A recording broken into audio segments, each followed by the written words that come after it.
I got so much motherfucking design on right now. Break it down, bring it back, make it clap. I got 3 old thoughts, new block, wear that thing. Bitches on my line, and you know. Assalamualaikum warahmatullahi wabarakatuh. Selamat siang semuanya. Waalaikumsalam. Siang. Siang Pak.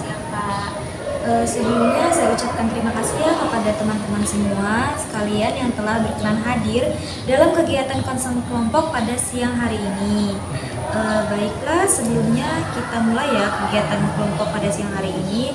Marilah kita berdoa terlebih dahulu untuk menjalankan kegiatan kita hari ini supaya berjalan dengan lancar dan tidak ada halangan sesuatu apapun. Silakan teman-teman sekiranya yang ingin berkenan untuk memulai pembacaan doa. Bisa saja Kak. Oke, teman-teman, baiklah untuk memulai acara pada hari ini, marilah kita berdoa bersama. Berdoa mulai.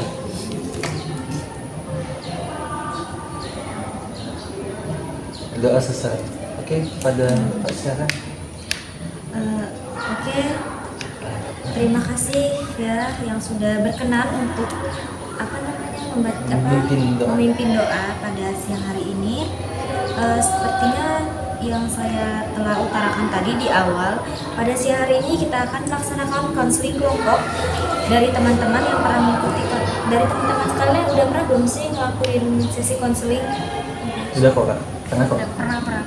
Udah ya. Jadi saya jelaskan lagi ya, konseling kelompok ini bertujuannya untuk dalam zona konseling kelompok ini membahas suatu masalah yang dialami oleh masing-masing anggota kelompok hingga masalahnya selesai dan tertuntaskan ya.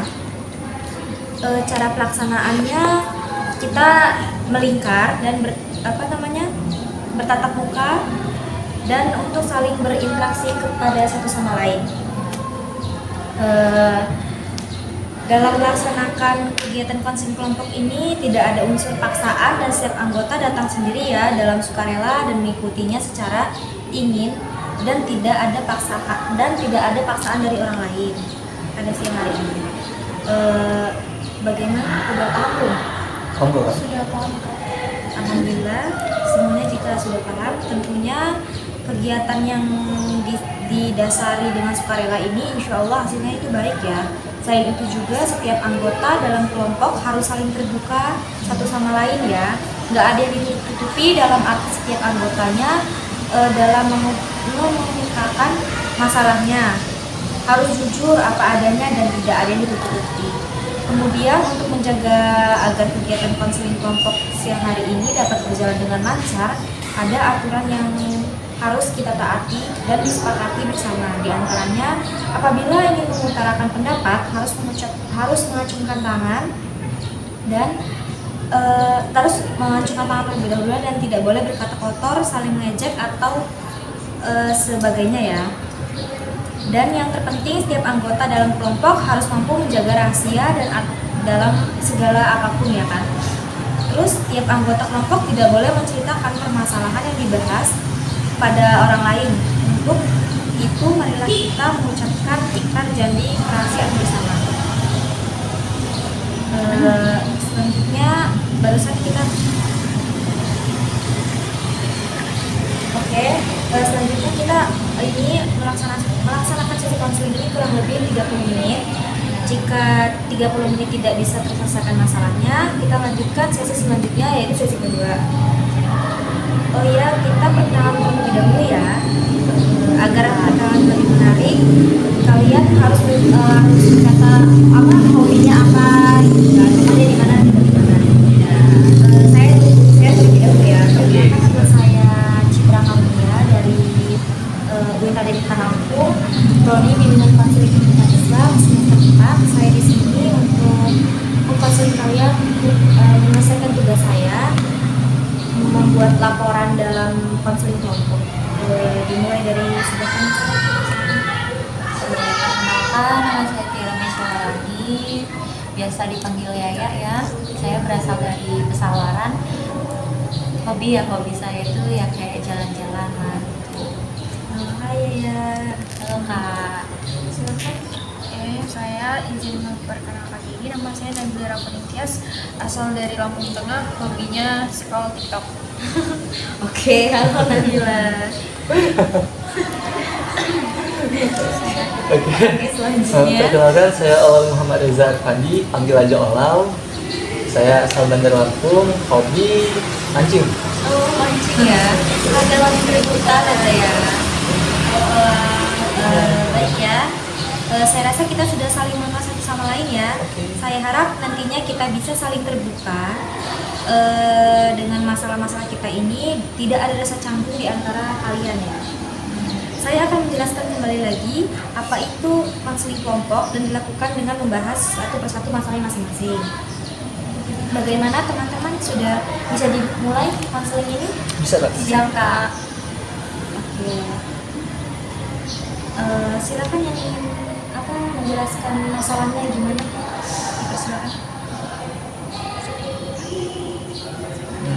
Saya dulu Pak. Saya dulu Kak. Oke. Masalah saya itu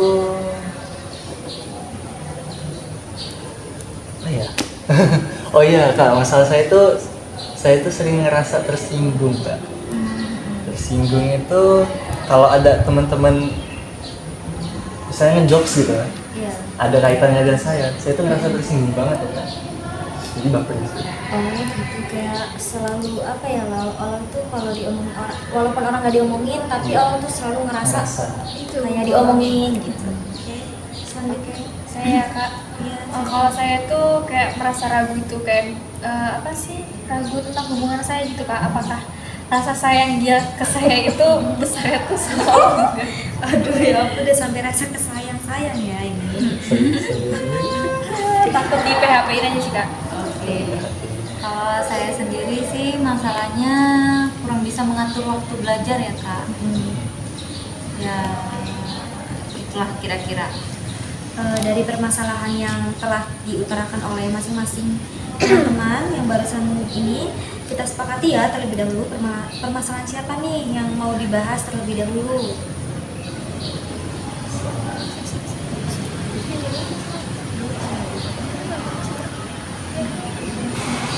Masalah Yaya aja sih Kak. Yaya aja Kak. Ya setuju semua ya Iya. untuk si Yaya. Si Yaya Kak. Oke ya. Oke Kak, jadi saya ini kesulitan menentukan model belajar yang cocok bagi diri saya ya. Tiap selesai belajar, saya merasa kurang memahami apa yang saya pelajari barusan. Ngeblank gitu.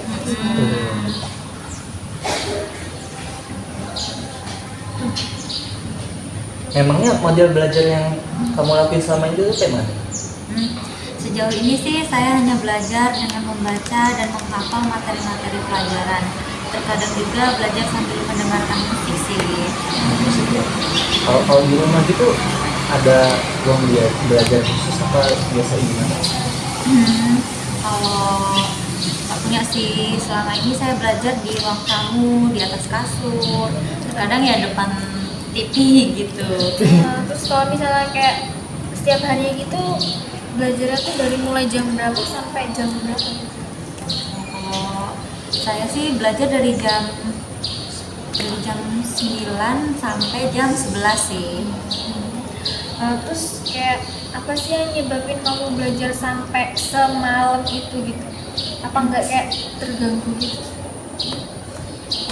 Apa ada alasan-alasan Iya, gitu ya? alasan gitu ya. Kenapa gitu? Ada sih. Saya sering merasa terganggu dengan ulah adik saya yang masih kecil. Dia sering membuat saya gaduh Rese gitu. gitu ya? Rese banget. Jadi saya menunggu sampai adik saya tertidur dulu Baru belajar. baru saya bisa belajar gitu. Oke, dari permasalahan yang telah diutarakan sama si Yaya, menurut kalian apa sih pendapatnya, bisa diomongin dari kalian ini pendapatnya gimana gitu ya? Oh ya udah sih dulu Kak. Saya ada saran, lebih ke saran Kak. Iya. Kalau menurut saya itu masalah yang dihadapi oleh Tiara ini lebih ke lingkungan sih Kak. Lingkungan belajar yang kondusif. Kan tadi sebutin adiknya yang ganggu. Sehingga dia ini harus mulai jam 9 sampai jam Jadi nggak 11. fokus gitu ya? Nggak fokus. Selain jam 9 mulai itu kan udah waktu ngantuk ya. Iya. Jadi nggak kondusif ya. Biasanya nggak efektif juga ya. setuju sih sama pendapatnya si Oh, bahwa belajar di jam-jam malam itu sebenarnya nggak efektif sih. Cuma ya mungkin cara belajar orang itu kan beda-beda sih ya. Terus kalau misalnya ada gangguan gitu dari adiknya tadi kan yang Yaya bilang, itu kan bisa sih belajar di sepertiga malam gitu kan, yang terakhir atau sekitar jam 3 mungkin dengan catatan yang harus sudah tidur dahulu gitu. Ya gitu lah. Oke, siapa lagi nih yang punya pendapat atas permasalahan yang dialami oleh Yaya? Jikalau tidak ada, saya akan menyimpulkan ya pendapat dari teman-teman tadi, yaitu usahakan Anda mempunyai tempat belajar Anda sendiri yang suasananya itu kondusif, nyaman, nggak ada gangguan dari orang lain ataupun dari siapapun lah ya. Tadi dicontohkan juga bisa sih bangun jam 3 untuk belajar, karena pada jam 3 itu suasananya udah hening, enak sekali buat belajar. Dan juga mengenai model belajar, si Yaya dapat mencoba belajar dengan membuat resume. Yang terakhir juga ada pesan dari saya, nggak sulit sih di dunia ini jika kita ingin berusaha. Ya. Baik, kelihatannya waktunya sudah hampir habis. Marilah kita tutup kegiatan konseling pada siang hari ini. Tetapi sebelumnya saya ingin mengetahui bagaimana tanggapan perasaan kalian masing-masing, di antaranya sebagai klien saya untuk mengikuti kegiatan konseling kelompok ini. Senang nggak? Senang juga. Kalau saya sih merasa lebih lega ya daripada sebelumnya, karena dapat mengutarakan permasalahan saya juga sangat berterima kasih kepada teman-teman yang telah memberikan solusi untuk saya dan masukan juga yang dapat saya praktekkan supaya masalah saya ini cepat terselesaikan gitu. Oke, kita akan lanjutkan kegiatan konseling kelompok ini pada minggu berikutnya atau sesi selanjutnya. Hari dan jam tempat waktunya nanti kita akan bahas lagi. Baik ya, terima kasih untuk kalian semua. Saya ucapkan terima kasih sudah mengikuti konseling kelompok pada siang hari ini. Saya ucapkan terima kasih. Wassalamualaikum warahmatullahi wabarakatuh. Waalaikumsalam warahmatullahi wabarakatuh. Terima kasih ya. Ya.